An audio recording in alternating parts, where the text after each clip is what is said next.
नमस्कार। आज की इस चर्चा में हम होम्योपैथिक लिटरेचर के एक बेहद दिलचस्प और थोड़े चरम टॉपिक पर डीप डाइव करने वाले हैं। हम बच्चों के एक ऐसे व्यवहार और प्रोफाइल को डिकोड करेंगे जिसे समझना सच में बहुत जरूरी है, खासकर जब बात बच्चों की साइकोलॉजी और उनके व्यवहार की हो। तो चलिए बिना किसी देरी के सीधा शुरू करते हैं और देखते हैं कि वास्तव में ये ट्यूबरक्युलिनम प्रोफाइल है क्या। चलिए शुरुआत में ही एक क्लिनिकल केस की कल्पना करते हैं। एक छोटा सा बच्चा क्लिनिक में आता है और आते ही सच में हर चीज पर टूट पड़ता है। खतरे का तो उसे कोई एहसास ही नहीं है। उसे जरा भी परवाह नहीं कि वो किसी नुकीली चीज से टकरा जाएगा या उसे कोई गंभीर चोट लग जाएगी। मतलब जरा सोच कर देखिए, एक छोटे से बच्चे को खुद को नुकसान पहुंचाने से रोकने के लिए चार वयस्कों को पसीना बहाना पड़ रहा है। उसे देखकर बिल्कुल ऐसा लग रहा था जैसे वो किसी जेल से आजाद होकर भाग रहा हो। जाहिर है ये कोई आम चंचलता तो बिल्कुल नहीं थी, ये एक चरम अवस्था थी। आज की हमारी इस चर्चा का रोड मैप कुछ इस तरह रहेगा। पहले, अनियंत्रित बच्चा। दूसरा, बेचैनी और निरंतर बदलाव। तीसरा, रोमांच और खतरे की तलाश। चौथा, बदलते शारीरिक लक्षण। और अंत में हम देखेंगे इस बेचैनी की उत्पत्ति को। हम इस पूरे व्यवहार को क्लिनिक से लेकर इसके सैद्धांतिक मूल तक ट्रैक करने वाले हैं। तो भाग 1, अनियंत्रित बच्चा, अत्यधिक ऊर्जा के क्लिनिकल अवलोकन। और ये चीज़ बहुत ही शानदार तरीके से दर्शाती है कि प्रैक्टिशनर्स ने इस प्रोफाइल के बारे में क्लिनिक में क्या-क्या देखा है। इन बच्चों का व्यवहार काफी हद तक अराजक यानी केओटिक होता है। ये सिर्फ खिलौनों से खेलते नहीं हैं, बल्कि ये देखने के लिए उन्हें पूरी तरह तोड़ देते हैं कि आखिर उनके अंदर है क्या। खतरे का तो कोई बोध ही नहीं होता। और सबसे दिलचस्प मनोवैज्ञानिक बात यह है कि ये जानबूझकर माता-पिता की हर बात का सीधा विरोध करते हैं। अगर उन्हें कुछ ना करने को कहा जाए तो वे ठीक वही काम करेंगे। ये एक अथक, कभी न रुकने वाली शारीरिक ऊर्जा का बिल्कुल स्पष्ट प्रदर्शन है। इस प्रोफाइल की असीम ऊर्जा का अंदाजा इसी एक घटना से लगाया जा सकता है। स्रोत सामग्री में एक 9 महीने के बच्चे का बड़ा ही विशद जिक्र है, जो अभी ठीक से चलना भी नहीं सीखा था। लेकिन जैसे ही घर का दरवाज़ा गलती से खुला रह गया, वो बच्चा घुटनों के बल रेंगते हुए पूरी सीढ़ियां चढ़कर ऊपर पहुंच गया। ये घटना साफ करती है कि ये बेतहाशा ऊर्जा गतिशीलता के पूरी तरह विकसित होने से पहले ही शरीर में मौजूद होती है। भाग 2, बेचैनी और निरंतर बदलाव। एक ऐसा दिमाग जो शांत नहीं रह सकता। अब स्वाभाविक सा सवाल है कि ये अत्यधिक ऊर्जा आती कहाँ से है। चलिए अब उस मानसिक अवस्था की ओर बढ़ते हैं जो इस व्यवहार को चलाती है। ये एक ऐसा दिमाग है जो बस एक जगह टिक ही नहीं सकता। क्लिनिकल अवलोकनों को जमीन पर उतारने के लिए पहले इस शब्द को परिभाषित करना बहुत जरूरी है। होम्योपैथिक साहित्य में ट्यूबरक्युलिनम दरअसल एक खास बिहेवियरल और फिजिकल प्रोफाइल है। इसकी मुख्य पहचान है अत्यधिक बेचैनी, बदलाव की निरंतर इच्छा, वॉन्डरलास्ट यानी घूमने की जबरदस्त लालसा और सबसे बड़ी बात, किसी भी तरह के बंधन या प्रतिबंध को बिल्कुल भी बर्दाश्त ना कर पाना। अब इस स्लाइड में जो बात सच में दिलचस्प है वो ये है कि एक सामान्य बच्चे और इस प्रोफाइल वाले बच्चे के खेलने के तरीके में कितना जमीन आसमान का अंतर है।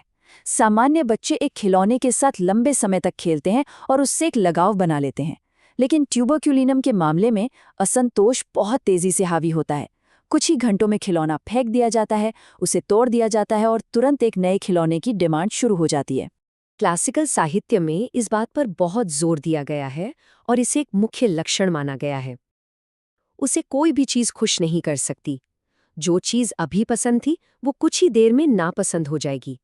और सबसे अजीब बात तो ये है कि अक्सर इन बच्चों को खुद भी नहीं पता होता कि वे वास्तव में चाहते क्या हैं।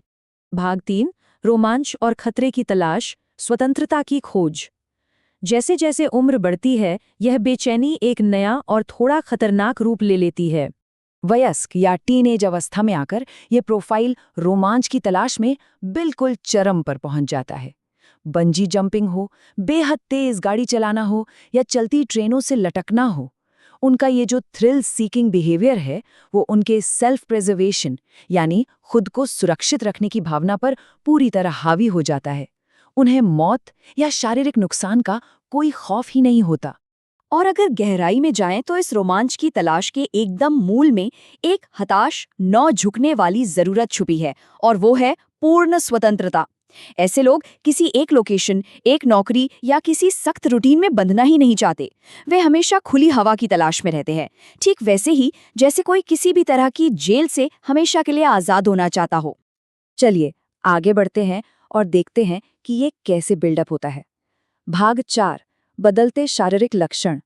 एक शरीर जो निरंतर गति में है। मन की बेचैनी देखने के बाद अब ये समझना काफी रोचक है कि ये बेचैनी फिजिकल बॉडी को कैसे प्रभावित करती है। साहित्य में एक बेहद आकर्षक और हैरान करने वाला फिजिकल पैराडॉक्स यानी शारीरिक विरोधाभास बताया गया है। इस प्रोफाइल वाले लोग बहुत ही अच्छी डाइट लेते हैं और लगातार खाते रहते हैं, लेकिन इसके बावजूद उनका शरीर उस पोषण को वजन में नहीं बदल पाता। वे पूरी तरह से दुबले पतले ही रहते हैं, मानो शरीर के अंदर की कोई आग उस सारी कैलोरी को पल भर में जला रही हो। अब जरा बीमारियों के इस माइग्रेटिंग साइकिल पर ध्यान दीजिए। जिस तरह से मन एक खिलौने से दूसरे पर तेजी से शिफ्ट होता है, वैसे ही शरीर के लक्षण भी एक जगह टिकते नहीं हैं। पहले दिन शायद हल्की ठंड लगी जो किसी तरह दब गई, फिर 10वें दिन वो अचानक गंभीर डायरिया बनकर सामने आती है, और फिर 30वें दिन वो त्वचा पर एक्जिमा के रूप में उभर जाती है। ऐसा लगता है जैसे लक्षण शरीर में बस लगातार भाग रहे हैं। इस प्रोफाइल में कुछ बहुत ही विशिष्ट शारीरिक विचित्रताएं भी नोट की गई हैं, जैसे ठंडी हवा के झोंकों के प्रति अत्यधिक संवेदनशीलता। लेकिन सबसे अजीब बात यह है कि ये ठंड अक्सर किसी सामान्य सर्दी खांसी में बदलने के बजाय लगातार रूप से डायरिया में जाकर खत्म होती है। ये एक बेहद विशिष्ट क्लिनिकल पैटर्न है। भाग 5, बेचैनी की उत्पत्ति, मियाज़मेटिक ब्लॉक सिद्धांत। अब तक जो कुछ भी सामने आया है वो एक बहुत बड़े सवाल की ओर इशारा करता है। ये अथक ऊर्जा आखिर उत्पन्न कहाँ से होती है? इसके लिए हम एक बेहद आकर्षक और होलिस्टिक थ्योरी की ओर बढ़ेंगे। स्रोत सामग्री में उल्लिखित आधुनिक समाजशास्त्रीय संदर्भ से इसकी शुरुआत करते हैं। आज के इस दौर में कई महत्वाकांक्षी और स्वतंत्र कामकाजी महिलाएं जब गर्भवती होती हैं तो उन्हें अचानक अपनी आज़ादी, करियर और रोमांच की इच्छाओं पर एक तरह से रोक लगानी पड़ती है। उन्हें अपनी तेज रफ्तार जिंदगी पर अचानक ब्रेक लगाना पड़ता है।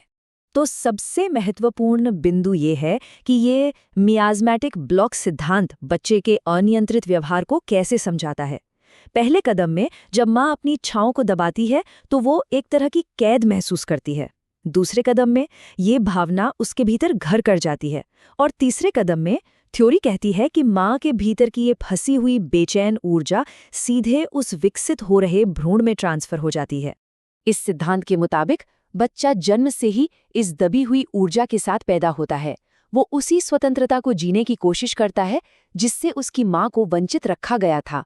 बस उसे इंतजार होता है बाहर आने का, ताकि वो उस रुकी हुई ऊर्जा का विस्फोट कर सके, और इसी वजह से उसमें वो अनियंत्रित और एक्सट्रीम बिहेवियर दिखाई देता है।